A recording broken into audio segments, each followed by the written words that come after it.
Ecoleyes, Derechos y Obligaciones Ambientales, con Juan Ignacio Moreno.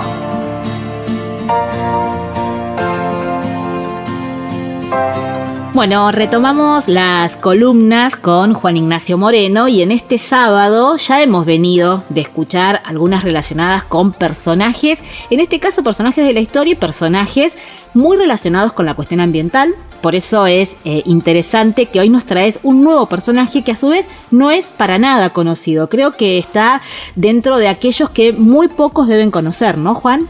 Hola Martu, ¿cómo estás? Muy bien.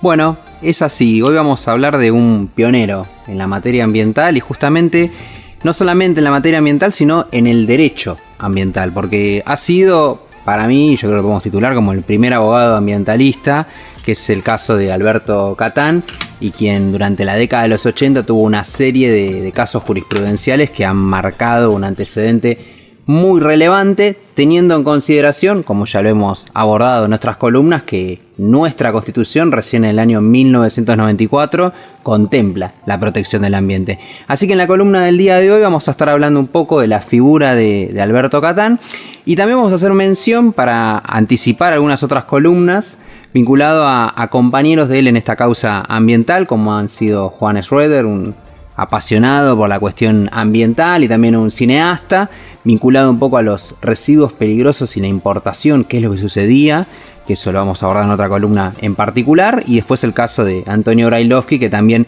trabajó en conjunto y que ha sido un gran militante, un economista, y que abordó también lo que es la historia ambiental.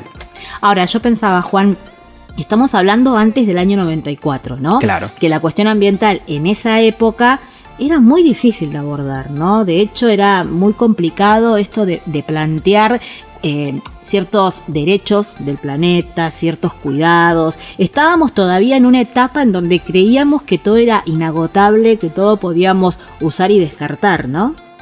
Claro, porque encima en ese contexto pensemos que recién en el 72 aparece esta cumbre de la Tierra, ahí en Estocolmo, y que nos hablan un poco de proteger las generaciones presentes y futuras. Pero estamos recién en la década de los 80, recién en el 92 llega la cumbre de Río, es decir, una década en la cual había mucho por desarrollar, y también el tema de esto que vos mencionás, que son los intereses difusos colectivos, que no estaban determinados en la Constitución argentina, sino que uno podía decir, bueno, el artículo 33 de la Constitución Nacional dice que lo que está establecido en la Constitución no puede negar otros derechos o garantías, que era como un principio de protección, de responsabilidad, de coherencia, concordancia con los derechos, pero no teníamos como algo específico que diga, bueno, estos derechos, los del consumidor, los del ambiente, están protegidos. Bueno, que eso recién pasa en el 94. Entonces vemos que en la década de los 80, y precisamente en el año 82, llega el primer caso de Catán emblemático, que ante una noticia en los medios de comunicación comienza a circular que se iba a autorizar la caza de pingüinos y se iba a derogar una normativa que había específica. Esto corre un rumor, bueno, él hace una presentación. Ahí podríamos ver que se anticipa lo que es el principio preventivo, es decir, antes de que suceda algo, sabiendo lo que va a ocasionar, el peligro, el daño, estar ahí y proteger el ambiente. Bueno, lo que termina sucediendo es que, bueno, la noticia no se termina concretando. La justicia lo que entiende, y que es muy relevante, es que toma valioso la preocupación sobre este peligro en la fauna silvestre. Esto pasa en el año 82. Año siguiente, 83, Alberto Catán nuevamente vuelve a interponer un recurso contra el Poder Ejecutivo Nacional, esta vez por una información que circula en los medios de comunicación y que se termina materializando, que era que se iba a permitir lo que era la pesca de las toninas soberas, las que tenemos en el sur y también en la provincia de Buenos Aires. Bueno, se iba a permitir lo que era la caza de 14 toninas, también con una empresa japonesa, lo mismo que con lo de los pingüinos. Bueno, ¿qué planteaba en ese sentido el Poder Ejecutivo? Que bueno, esto no iba a generar un problema en el ecosistema, total eran 14 toninas. Entonces Catán empieza a manifestar, bueno, esto va a ocasionar un peligro, tengamos en cuenta que es un animal parte, claro, que forma parte, que es protegido de ese lugar, tal cual. Es protegido en otros países, en otras latitudes, entonces hay que tener en consideración esto. Bueno, lo que termina sucediendo en ese caso específico es muy interesante la resolución, Porque ahí empiezan a haber ya principios ambientales que los vamos a ver recién en la Ley General del Ambiente en el 2002. Bueno, en ese caso específico se plantea que la carga probatoria, es decir, quien tiene que probar que no está realizando un daño al ambiente es justamente el que se lo acusa que lo está ocasionando. Entonces se invierte la carga. Uno, si está acusando, se entiende que hay que proteger primero al ambiente. Otra de las cuestiones que se plantea es que esto del ambiente podríamos vincularlo como un derecho subjetivo. Entonces es parte de todos nosotros y que si lo dañamos se empequeñecen el resto de los derechos. Y plantean a su vez que se requiere convivir en armonía con el ecosistema. No le dicen ecosistema en sí, pero esta cuestión de que la felicidad de las personas no puede repercutir sobre el ambiente. Entonces empieza como a romper con esa mirada antropocéntrica. Por eso ahí tenemos ya dos casos muy interesantes que están vinculados ya a la fauna. Sí, y además los pienso en ese momento también como empieza él a darle un sentido a que son seres vivos también, ¿no? A que hay que respetar esos derechos, como vos recién explicabas, y que el Estado hasta ese momento no solo actúa de mala manera, sino que no se hacía cargo para nada. Era como un bien que se podía vender, un bien que se podía entregar al mejor postor sin ningún problema, y de hecho, si hacemos una revisión histórica desde el 94 con anterioridad, muchas de las licencias que encontramos que tienen que ver con bienes y recursos, bienes en realidad naturales que tenemos en nuestro país, tienen que ver con esta época también, ¿no? Claro, lo que vemos en este contexto es cómo se comienza a desarrollar una forma de modelo productivo y que viene con este argumento de, bueno, esto va a traer inversiones, que justamente con la astonina fue el planteo.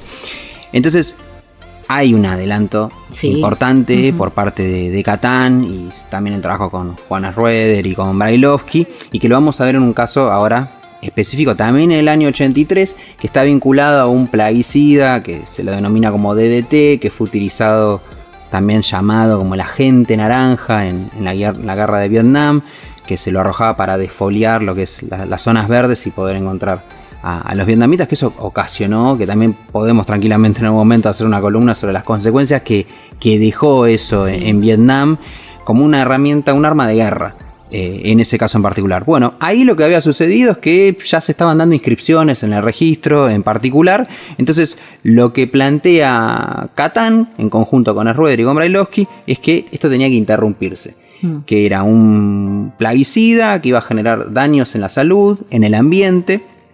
Bueno, y en ese momento, ¿qué empiezan a hacer del otro lado de los demandados? A poner en duda la legitimidad.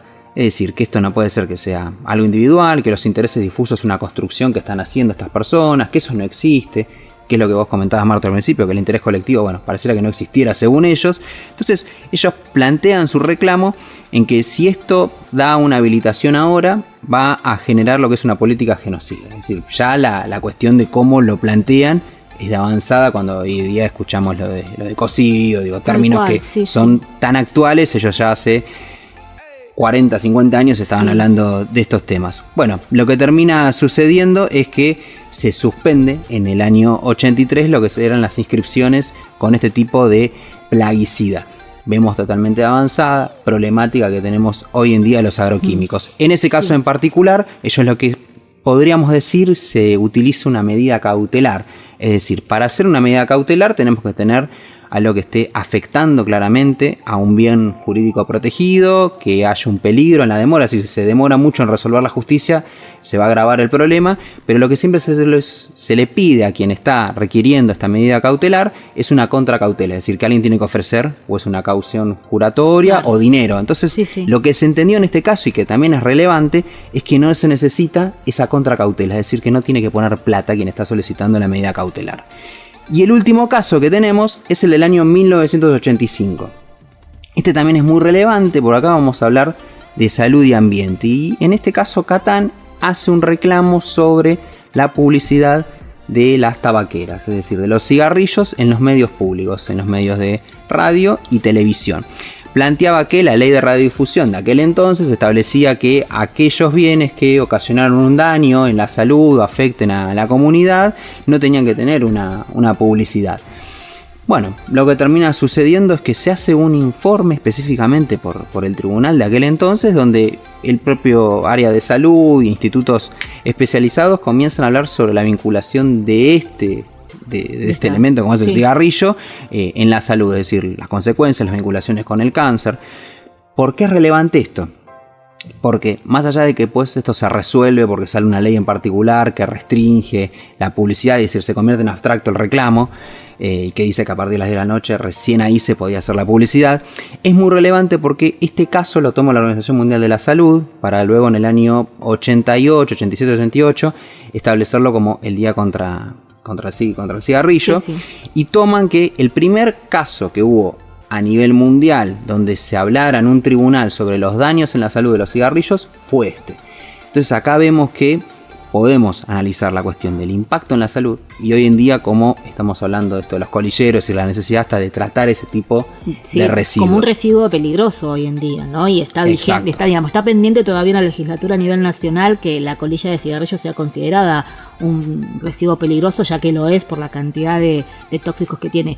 Me parece sumamente interesante Catán porque al final, y en definitiva, fue como el padre de lo que ha sido un poco la abogacía relacionada con lo ambiental, ¿no? Si nos ponemos a ver desde el primer caso relacionado con los pingüinos hasta este caso que tiene que ver con las tabacaleras y la publicidad. Y pienso también en cómo cumplió un rol más de político, ¿no?, que de abogado, si uno se pone a observar cómo él a través de su profesión, que era la abogacía, tuvo que intervenir dentro de lo que era la legislación, ¿no?, dentro de lo que era el ejecutivo en este caso, y cuántos políticos podrían hoy tomar, ¿no?, los principios que utilizaba Catán para cumplir de una manera adecuada la función pública, ¿no? Y creo que él, como un ciudadano, en este caso abogado, no era político, terminó metiéndose dentro del Estado para modificar cuestiones y ser trascendente esas cuestiones que tienen que ver ni más ni menos con lo que hoy tanto discutimos, como vos decías, los agrotóxicos, el derecho también que tienen los otros seres vivos, ¿no? Por ejemplo, los pingüinos en este caso, o quienes sean, que también tienen su derecho en este planeta. Así que la verdad que muy, pero muy interesante, Juan. Bueno, Martu, muchas gracias y vamos a seguir abordando también el caso de los compañeros de él y vamos a seguir con más columnas también de normativas ambientales. Gracias, Juan.